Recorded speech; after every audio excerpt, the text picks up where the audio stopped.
As a sign, South Florida is a tough place to live. So many people choosing to pack up and move out. In the last couple of years, paradise here has gotten to be out of reach, unaffordable for many hardworking Americans. Tonight, CBS 4's David Sutta begins a series that focuses on the Magic City's disappearing middle class. David is in downtown Miami at the top of the Bank of America Tower with a story that affects all of us. David. Yeah, Antonio, when we were here in 1980s, this was called the Centros Tower. It was the face of bankruptcy. It was a face of a city that was in turmoil. Well, tonight it's under a new name. It's surrounded by dozens of new skyscrapers. In fact, it's reinvented. But the question we have is, when all of this construction is complete, will you still be able to afford South Florida? Tonight we're asking that question not of the people who already live in downtown skyscrapers, but perhaps those people who live out there, the people who built South Florida. 2007 was a record year for Florida. We had more properties go into foreclosure than all of the 1980s combined. 13092. Every week inside our county courthouses, banks are trying to sell them. For the hundreds of homes, though, there are also hundreds of people Sold to the plaintiff for $100. on the edge of losing everything they've worked for. The idea of going into foreclosure, for me, from a Midwestern viewpoint, is you just don't do that. They qualified me for the mortgage. Just by your credit score alone? My credit score alone. Worried she would be priced out of South Florida, Kathy DeThomas took the money.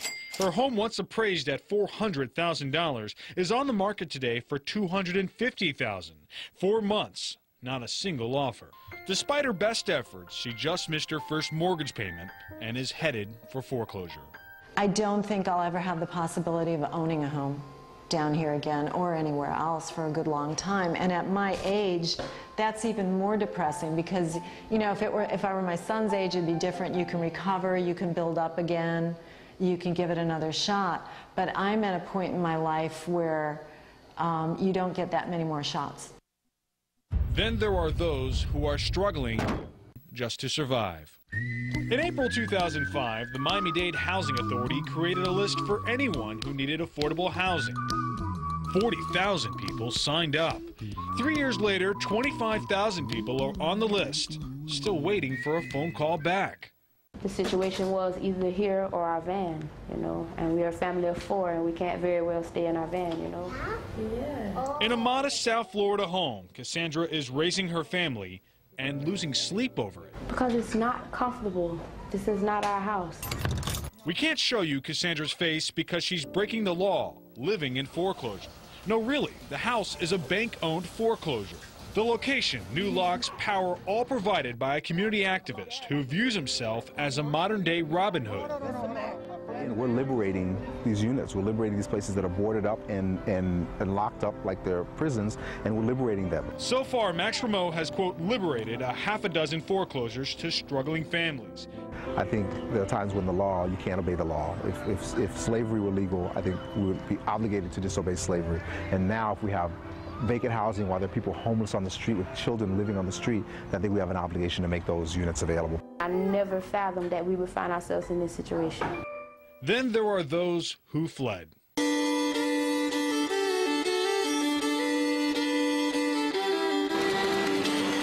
In a printing press about 100 miles southwest of Charlotte, North Carolina, you'll find dozens of South Floridians hard at work.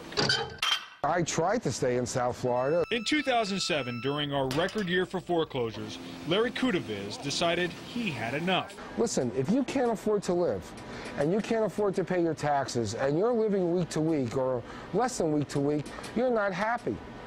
You can't say this on camera, but you walk into someone and you say hi, they say, you know what I mean? And they say, you know, they grumble. Here you smile, everyone says hello. Miami, Horatio came from Miami. Dozens of employees followed Kudaviz to South Carolina in pursuit of something they couldn't afford in Florida, the American dream. I think we're going to find it. I already have my wife is pregnant here. We're going to have a boy in South Carolina. George is making just as much as he did in South Florida. The only difference... How much for something like this? $182,500 for this particular house. Genesis' exit out of South Florida. Is it just the tip of an exodus. It kind of started slowly, and none of us realized it was happening until all of a sudden every broker that I know had people in their office out showing property to families from Florida. Patrick Mason owns Carolina Living, a magazine that markets to out-of-towners. His research shows for the first time ever, Florida is now the #1 exporter of people to South Carolina. People are seeking good value. They're leaving high-cost regions and looking for reasonable cost regions. Life in Florida's foreclosure capital. I'm not a fortune teller, but I know I wasn't going to wait around to be a byproduct of what happened. I was going to go make my own destiny. Where American dreams are struggling. I don't think the middle class can survive here. It's like we don't have an option. And many are caught in the middle. Every day, it's getting worse. Every hour, it's getting worse and harder for people to survive. Let it roll right off your shoulder, don't you know?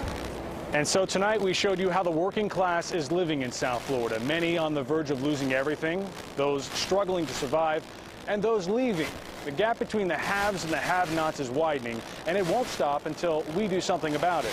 In the coming weeks, we're going to show you how the middle class is living and also how we can fix this. Solutions on how we can have a South Florida where our children can afford to live. We're live tonight in downtown Miami atop the Bank of America Tower. Send it back to you in the studio. Beautiful sight there. Thank you, David. It was, Florida, a magnet for people because of no income taxes. Right. But now with property values skyrocketing and property taxes skyrocketing, it's become just so ridiculously expensive for so many people. Hard place to live. Yeah. Right now at CBS4.com, we have an extended version of tonight's story. You'll also find David Sutta's blog there discussing South Florida's affordability crisis. That's on CBS4.com/